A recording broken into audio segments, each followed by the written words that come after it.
Le prince Harry n'aime pas le terme Mexi.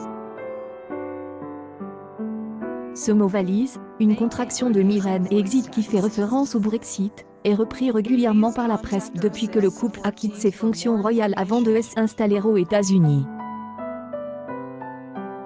Mais pour Harry, il a des connotations bien moins légères qu'il y paraît.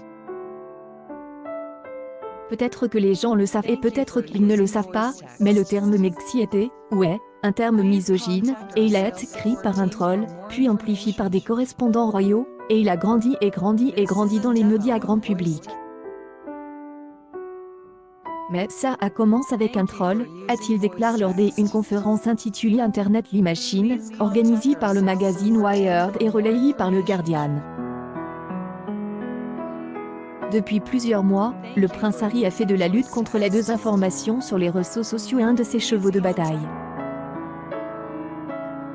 Dans la conférence, il cite une étude du service Bo Sentinel, qui analyse les posts envoyés par de faux profils, et indique que 83 comptes Twitter seraient responsables de 70 articles haineux ou fallacieux consacrés au duc, et à la duchesse de Sussex.